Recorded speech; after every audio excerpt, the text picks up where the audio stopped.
That Dallas Center Grimes district basketball game will go down as one of my top 2 or 3 games that I've ever been a part of as a player and a coach. The way our kids came back, being down 12 with 6 minutes to go, started chipping away, and then with 2:05 left in the game, Drake Fuller, our all-state guard and leading scorer, fouled out. And I just remember looking out on the floor, and our guys, they thought they were beat. They thought they were done. I remember calling timeout and getting them together, and I said, somebody's going to have to step up and make some plays for us to get this done. And collectively, they went out there and they did that. From Tyven's threes to Peterson's block to Sam Duffy's rebounding to Dylan Story's free throws. I mean, it was just collectively the last 2:05, everything went well for us, and we turned them over numerous times. They missed some free throws, and everything just fell into place. And it was a great win, great comeback, and something that I'll always remember from my coaching days here at Bondurant. We were number 2 in the state, and the Bluejays, they had a really good team too.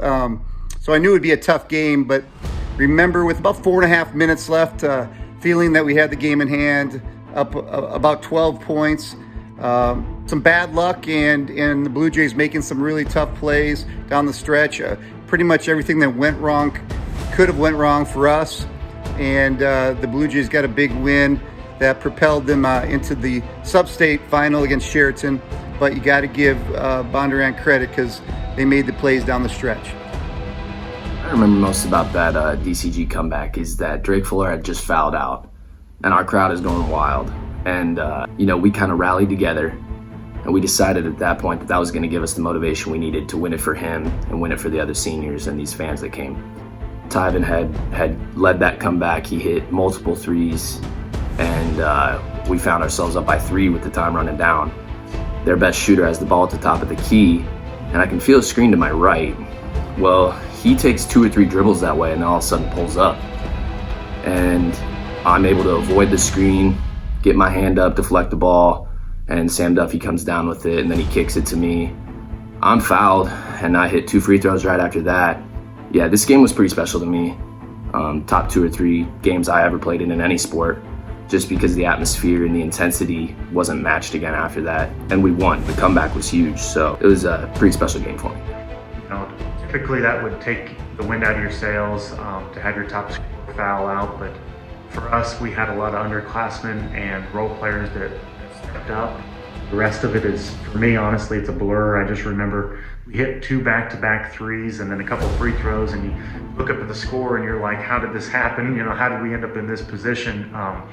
Moments like that are just special. You just wish you could bottle it up and save it because they're so rare. And it was a huge win for our program. There's a lot of pride in the history of Bluejay basketball, and for me personally, it ranks right up there with any of those moments. I was just grateful to be given a front row seat for this.